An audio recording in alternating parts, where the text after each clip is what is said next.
படிக்கிறான்டா. Feel பண்ணாதடா. Hello my dear செல்வங்களே, welcome back to my channel. இன்றைக்கி நம்ம ஒரு ஷார்ட் ஸ்டோரியோட கம்ப்ளீட் சம்மரி பார்க்க போகிறோம். இந்த சம்மரிக்கான பிடிஎஃப் மெட்டீரியலை நான் டிஸ்கிரிப்ஷன் பாக்ஸ்லையும் கமெண்ட் செக்ஷன்லையும் அட்டாச் பண்ணி வச்சுருக்கேன், மறக்காமல் எடுத்துக்கோங்க. இந்த ஷார்ட் ஸ்டோரி பற்றி சொல்லணும்னா, இது ஒரு கன்னிங்கான, ஒரு டயபோலிக்கான, ஒரு காத்திக் நேச்சரில் சுற்றுற ஒரு ஷார்ட் ஸ்டோரி தான். இந்த ஷார்ட் ஸ்டோரிக்கு எது ரொம்ப ஃபேமஸ்ஸு, எதனால இது ரொம்ப ஃபேமஸ்னால் இதோட பிளாட் தான். ஏன்னா அதில் ஃபுல்லாகவே ரிவெஞ்ச் தான் இருக்கும். ஒரு மனுஷன் இன்னொரு மனுஷனை ஒரு பீரியடில் இன்சல்ட் பண்ணியிருப்பான். நீ இன்சல்ட் பண்ணலான்னு அவனை இவன் பிளான் போட்டு ஸ்கெட்ச் போட்டு கொண்டிருப்பான். அதுதான் இந்த ஃபுல் ஸ்டோரியும். ஓகே, இந்த ஸ்டோரியோட பேர் என்னன்னா the cask of Amontillado. First of all, cask அப்படின்னா என்னன்னா ட்ரம் ஆர்எல்ஸ் ஒரு டேங்க் அப்படின்னே சொல்லிக்கலாம்.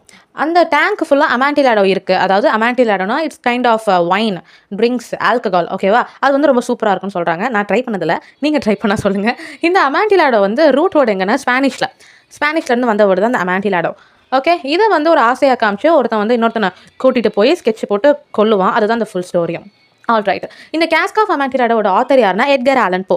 இந்த எட்கர் ஆலன் போ எதுக்கு ரொம்ப ஃபேமஸ்னா, இந்த மாதிரி ஹாரரு, த்ரில்லரு, காத்திக் நேச்சரில் எழுதுகிற நாவல்ஸ்க்கும் ட்ராமாக்கும் இவர் ரொம்ப ஃபேமஸ். இவர் வந்து அதில் ரொம்ப ஸ்கில்ஃபுல்லான ஆள் அப்படின்னே சொல்லலாம். இதுக்காகவே இவரை ஃபாதர் ஆஃப் டிடெக்டிவ் ஸ்டோரி அப்படின்னும் சொல்கிறாங்க. ஓகே, இவர் பிறந்தது 1809, இறந்தது 1849.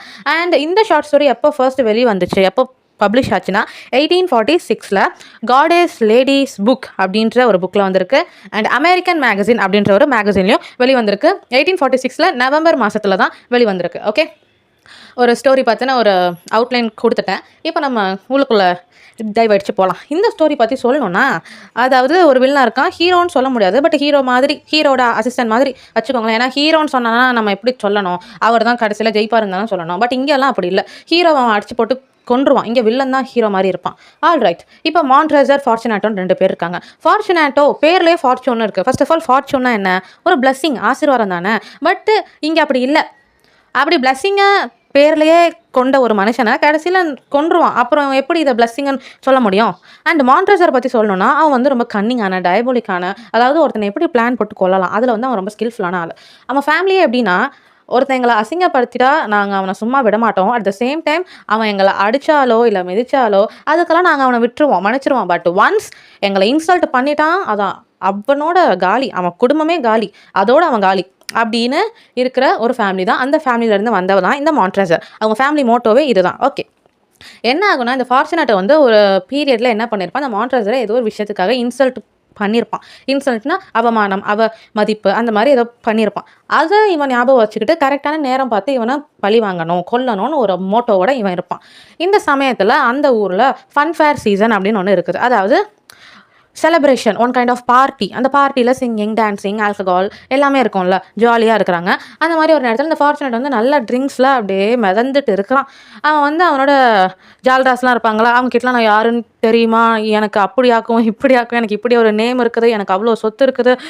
அவன் வந்து என்ன ப்ரொஃபஷன்னா, இந்த ட்ரிங்க்ஸ் இருக்குல்ல, ஆல்கஹால், வைன், அதை வந்து செய்கிறதெல்லாம் அவன் ரொம்ப பேர் போன ஆள். அதனால அவன் எப்படி சொல்லுவான், என்ன மாதிரி யாராலையும் வைன் வந்து செய்யவே முடியாது, நான் செஞ்ச வைன் தான் சூப்பராக இருக்கும், ராஜா ராணிங்களுக்கெல்லாம் என்னோட வைன் தான் ரொம்ப பிடிக்கும், அப்படி இப்படின்னு அள்ளி விட்டுட்டு இருப்பான். இந்த பக்கம் மான்ட்ரெசர், மாட்டினியா அவனை வாட, அவனை வச்சு செய்கிறான், அந்த மாதிரி இவன் யோசிச்சுட்டு. பட் மான்ட்ரெசர் வந்து ஒரு பிளாக் சில்க் மாஸ்க் ஒன்று போட்டிருப்பான். இவன் வந்து ஃபார்ச்சுனேட்டை வந்து ஒரு தொப்பி, என்ன தொப்பினா, இந்த கிளவுன்ஸ் எல்லாம் இருக்காங்களா, ஜோக்கர்ஸ், ஜஸ்டர் கிளவுன் அப்படின்னு சொல்கிறாங்க, அவங்க போட்டிருக்கிற ஒரு தொப்பி மாதிரி இவன் அப்போ போட்டிருப்பான். அந்த தொப்பியோட எட்ஜிலலாம் பெல்ஸ் இருக்கும். அதை வந்து ஜிங்கிள் பெல்ஸ் அப்படின்றாங்க. ஜிங்கிள் பெல்ஸ்னாலே நமக்கு என்ன ஞாபகம் வரும், கிறிஸ்மஸ் தாத்தா தானே. ஸோ அதை ஈஸியாக ஞாபகம் வச்சுக்க இது உங்களுக்கு உதவும். அண்ட் 2 பேரும் இந்த மாதிரி, அவன் ஒரு பிளாக் மாஸ்க்கும் இவன் ஒரு தொப்பியும் போட்டிருக்கான். அந்த தொப்பிக்கு இடையில அங்கங்கே பெல்ஸ் இருக்குது. ஓகே, இந்த மாதிரி இவன் நல்லா ட்ரிங்க்ஸ் அடிச்சுட்டு அப்படியே இருக்கும் போது இந்த மான்ட்ரெசர் அவன்கிட்ட வந்து, ஃபார்ச்சுனேட்டோ உனக்கு ஒன்று தெரியுமா, இவனே என்னடா என்ன, நான் ரொம்ப அப்படியே மறந்துட்டு இருக்கிறேன், என்கிட்டலாம் வராத போ அப்படின்றான். அவனே இல்லை ஃபார்ச்சுனேட்டோ, இந்த மாதிரி ஒரு டேங்க்கு ஃபுல்லாக அமாண்டிலாடோ இருக்குது, ஆனால் அது அமாண்டிலாடோவா இல்லை சாதாரண வைனா எனக்கு தெரியல, அதனால் நான் லுச்சேசி எங்கே அவனை தான் தேடிட்டு இருக்கேன் அப்படின்னா. லுச்சேசின்னா யாருன்னா, அவன் வந்து இந்த விஷயங்கள், அதாவது இந்த ப்ரொஃபஷனில் ரொம்ப ஸ்கில்ஃபுல்லான ஆள். இந்த வைன் தான், அது அந்த வைன் தான். அவன் வந்து இந்த ராஜாக்கள்லாம் இருப்பாங்கள்ல, அந்த மாதிரி அரிஸ்டோக்ரேசி பீப்புளுக்கெல்லாம் வைன் சப்ளை பண்ணுறதுல இந்த லுச்சேசி வந்து ரொம்ப ஃபெமிலியரான ஆள். அவன் எங்கன்னே தெரில, அவனை தான் தேடிட்டு இருக்கேன். அந்த அமாண்டிலாடோ தானா அது அப்படின்னு பார்க்கணும்ல, அதுக்கு தான் அவனை தேடுறேன்னு மான்ட்ரெசர் ஃபார்ச்சுனேட்டோட ஒரு ஆர்வத்தை தூண்டுறதுக்காக இப்படி நான் சொல்லுவான். உடனே ஃபார்ச்சுனேட்டோ சொல்லுவான், ஏய் அமான்டிலாடோவா அப்படின்வான். இவன் உடனே ஆமாம் அமான்டிலாடோ தான் இருக்கும் அப்படின்வான். இவன் உடனே அமான்டிலா அப்படின்னா அது அமான்டிலாடோ தான். ஏய் லுச்சேசிலாம் எதுக்கு, இரு நான் வரேன், அவனுக்கெல்லாம் என்ன மாதிரிலாம் அறிவு இல்லை, நான் வரேன், நான் வரேன்ப்பா அப்படின்றான். இவன் உடனே சரி வா, பட் நீ தான் ரொம்ப போதையில் இருக்கியே, இது அவ்வளோ தூரம் வேற எப்படி உன்னால வர முடியும்? இவன் சொல்ல அதெல்லாம் இல்லைடா நான் வரேன்டா, என்னடா நம்ம அவ்வளோதானா, நம்ம எவ்வளோ ஃப்ரெண்ட்ஸ் அப்படி இப்படின்னு இவன் அமான்டிலாடோ மேலே இருக்கிற ஆசையில் நான் வரேன்டா அப்படின்றான். சரி 2 பேரும் வாக் பண்ணி போயிட்டே இருக்காங்க. இவன் அப்படியே பார்க்குறான். அது போகிற வழியிலேயே என்னென்ன ஆகுதுன்னா, மெடோக் அப்படின்ற ஒரு வைன் இருக்குது. MEDOC, okay, Medoc. அந்த வைன் பாட்டிலில் இவன் கொஞ்சம் வச்சிருக்கிறான். யாருன்னா மான்ட்ரெசர். அவன் உடனே அந்த பாட்டில் எடுத்து இவன்ட்டு இந்தா நீ கொஞ்சம் குடி, நீ ரொம்ப ஒரு மாதிரி டல்லாக இருக்க, நீ கொஞ்சம் குடின்னு அவனோட போதையை அப்படியே ஏற்றுறான். ஃபார்ச்சுனேட்டோட போதையை அப்படியே ஏற்றி அவன் அப்படியே அப்படியே அல்லாடிட்டு வரான். இப்போ அவங்க எதுக்குள்ளே வாக் பண்ணி போகிறாங்கன்னா, ஒரு டனலில், அதாவது இந்த சுரங்கப்பாதைன்னுவான்ல அந்த மாதிரி ஒரு இடத்துல வாக் பண்ணிட்டு போயிட்டே இருக்காங்க. அங்கே ஒரே சால்ட்டாக இருக்குது. சால்ட்டுனா உப்பு, அந்த வாசம் அங்கே ஒரே உப்பாக இருக்குது. அதனால இவனுக்கு அடிக்கடி ஸ்னீஸ் ஆகிட்டே இருக்குது. ஸ்னீஸ் மீன்ஸ் தும்மல் இவனுக்கு வந்துக்கிட்டே இருக்குது. ஒரு மாதிரி அலர்ஜி ஆகுது. ஃபார்ச்சுனேட்டை பட் அதெல்லாம் எடுத்துக்கவே இல்லை. அமான்டிலாடோ இருக்குடா. இவனே சொல்கிறான், அது அமான்டிலாடோவா சரியான்னு தெரிலடா. சரின்றதும் ஒரு வகையான ஒரு ட்ரிங்க் தான், அமான்டிலாடோவும் ஒரு வகையான ட்ரிங்க் தான். பட் இவன் சொல்ல அப்படிலாம் இல்லைடா, அது அமான்டிலாடோ தான்டா, நான் வரேன்றல, நான் இருக்கும்போது உனக்கு என்ன கவலை அப்படின்றான். அப்படியே போயிட்டே இருக்கும்போது ஃபார்ச்சுனேட்டை வந்து மான்ட்ரெசரை பார்த்து கேட்குறான், டே உங்கள் ஃபேமிலியோட மோட்டோ என்னடா, உங்கள் ஃபேமிலியோட சிம்பிள் என்னடா அப்படின்றான். இவன் உடனே சொல்கிறான், நிமோ மீ இம்ப்யூன் லேசிஸ்ட் அப்படின்றான். அப்படின்னா என்னன்னா, no one attacks me with impunity. அதாவது என்னை ஒருத்தன் காலி பண்ணிட்டோ இல்லை என்னை ஒருத்தன் இன்சல்ட் பண்ணிட்டோ போனானா அவனை நான் சும்மா விட மாட்டேன். அதுதான் என்னென்னு சொல்கிறாங்கன்னா, நிமோ மீ இம்ப்யூன் லாசிஸ்ட். ஓகே, இது வந்து என்ன லாங்குவேஜில் இருக்குதுன்னா, லாட்டினில் இருக்குது. பிகாஸ் அவங்கெல்லாம் லாட்டினில் தான் பேசுகிறாங்க. இந்த ஸ்டோரி வந்து லாட்டின் லாங்குவேஜில் தான் இருக்குது. அண்ட் ஆல்சோ அவங்களோட சிம்பிள் என்னென்னா, ஒரு பெரிய ஹியூமனோட ஃபுட் இருக்குல்ல, கால், அந்த காலில் வந்து ஒரு பாம்பு சுற்றி இருக்குது. சுற்றி இருந்து அதோட அந்த ஃபேங்க்ஸ் இருக்குல்ல, பல்லு, அது வந்து கரெக்டாக அந்த மேனோட ஹீல்ஸ் இருக்கும்ல அங்கே வந்து கொத்துற மாதிரி இருக்குது. அந்த பாம்போட தலையை இவன் பிடிச்சி நசுக்கியிருக்க மாதிரியும் இருக்குது. இதுதான் அவங்க ஃபேமிலியோட அந்த சிம்பிள். ஒரு பெரிய சர்பண்ட்டோட ஃபேங்க்ஸை இவங்களோட கால் வச்சு அமுக்கிற மாதிரி இருக்குது. அந்த ஃபேங்க்ஸு இவங்களோட ஹீலை கொத்துற மாதிரி இருக்குது. இதுதான் இவங்களோட simple and motto. And also இவன் என்ன கேட்குறான், உங்களோட அப்போ ஃபேமிலி ப்ரொஃபஷன் என்ன? அதை வந்து இவன் கேட்டப்போ இவன் சொல்கிறான், நாங்களாம் மேசன்ஸ் அப்படின்ட்டான். மேசன்ஸ்னால் என்ன? மேசன்ஸ்னால் என்னன்னு சொல்லணும்னா, கொத்தனாருங்களாம் இருக்காங்களா, அதுதான். சரி இவனே சொல்லலாம், அப்போ நீ கொத்தனாருன்னா அதுக்கான சிம்பிள் என்ன? நீ ஒரு டூல்ஸும் வச்சிடல. அவன் உடனே எடுத்து காமிப்பான் ஒரு இது என்னென்னா, அந்த கரண்டி இருக்கும்ல, ஐ மீன் கரண்டினா அந்த ட்ராவல்னா என்னென்னா, அகைன் அதுக்கு என்ன சொல்கிறது தமிழில், இந்த கர்ணை, அதை உடனே இவன் எடுத்து காமிச்சோன்னே, ஓ ஓகே ஓகே ஓகே, இல்லைடா நான் அவனை நம்புறேன்டா, சும்மா கேட்டேன்டா, போகிற வழி வரைக்கும் சும்மா அவன்கிட்ட பேசிட்டு போகலாமே தான் நான் கேட்டேன் அப்படின்னா, சரி சரி சரி அப்படின்னு போயிட்டே இருக்கும்போது, பட் ஃபார்ச்சுனேட்டோவை வந்து நல்லா ஏமாற்றி தான் மான்ட்ரெசர் வந்து அந்த சுரங்கப்பாதை வழியாக கூட்டிகிட்டு போயிட்டு இருப்பான். அந்த சுரங்கப்பாதை எங்கே போய் சேருனா, மான்ட்ரெசரோட வீட்டுக்கு. அந்த வீடு என்னென்னா நல்லா பாரடைஞ்ச வீடு, அவங்களோட ஃபேமிலியோட ஒரு பழைய வீடு தான். அந்த வீட்டுக்குள்ளே போகும்போது போக போக பார்த்தா ஒரே எலும்பு கூட இருக்கும். அதாவது மனுஷங்களாக கொன்று அங்கே அவங்க மாட்டி மாட்டி வச்சுருப்பாங்க. அது எப்படின்னா, மனுஷங்களை உயிரோடு இருக்கும் போதே புதைச்சிருவாங்க.